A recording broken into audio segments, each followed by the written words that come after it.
Hey guys, my name's Ashley. A lot of people refer me as Ashley K. I'm a wedding photographer based out in Melbourne, Australia, and I recently converted to the Panasonic S series cameras, which I'm loving at the moment. But it meant that I needed to find a new flash system for me that was easy to use and worked well with my cameras. I got my hands on the Godox AD200Pro and the V1 flashes, and so far I am absolutely blown away by the results. So today I'm going to take you through some techniques that are really easy, things that I do in my everyday wedding photography work using flash systems. It stands out from the everyday natural candid photography. We are today at the Villa Alba Museum in Kew, one of my favourite locations. I love the architectural vibe that it's giving me, as well as the vintage, beautiful chandeliers, beautiful artwork on the wall. And this is the type of photography that I love being able to create using flashes.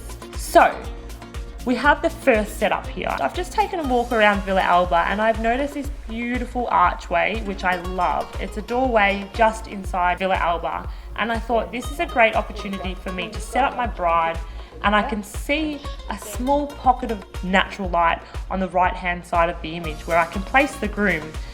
So I've placed my bride and I've taken the first shot, which is using natural light. It looks great, but it's lacking light. So what I've done is I've set up an AD200Pro with no modifiers just behind the window. I'd like to be able to create that illusion that it's beautiful light coming through the back to light up the bride. However, when I took the first shot, I feel like it's lacking the warmth that the sun would give us if it was sunset. So I took the photo using the warm gel and that backlight with the AD200. I finally got that beautiful warm feel that I wanted in the image. But then I realized my bride is too dark in the image and I really want to bring out that beautiful detail in her wedding dress as well as illuminate her face. So I decided to ask my assistant to hide behind the door with a V1 flash. I've also placed the warm gel on the flash, but I noticed the groom was quite dark and I wanted to be able to light him up just that little bit more so that I could see his pose. I took another V1 flash and put it on the other side of the door, and I had the assistant aim it towards the groom. But I noticed there was a lot of spill of light on the floor of the image, as well as the groom, he was a bit cool. He wasn't matching the overall feel of the image. So then on the final shot, I decided to add another warm gel plus a grid to control the direction of the light onto the groom, and I got the shot. Sometimes at weddings, we don't always get hired to stay to the end, so we may do an image called a mock first dance. It's a very common photo to get, especially when you're not being hired for the full reception. So I've set the bride and groom up just underneath the chandelier because I want to make it feel like the chandelier is lighting them up.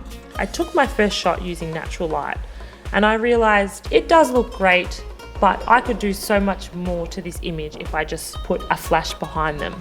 So what I did is I got an AD200Pro, I placed it behind the bride and groom, and I took my shot and I noticed that there was a lot of spill on the bottom of the image, so a lot of light on the ground.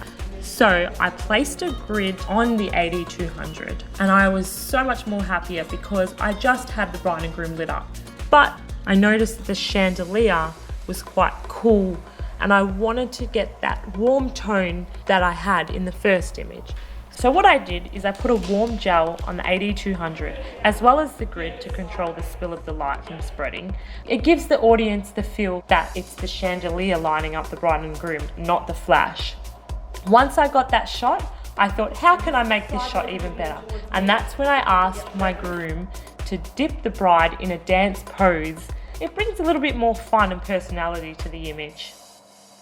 Now for my third and final shot. It's my night shot. I'm going to take my bride and groom outside. I'm going to place them in the middle of the tree line. I'm going to first take a shot using no light, so just the ambient light that we've got there, which is very minimal. It meant that I had to have a really high ISO, and in this case the image was going to be very noisy. So I decided that I definitely needed to add in a flash, and I added in the AD200Pro, maybe 2-3 meters away from the couple in the back.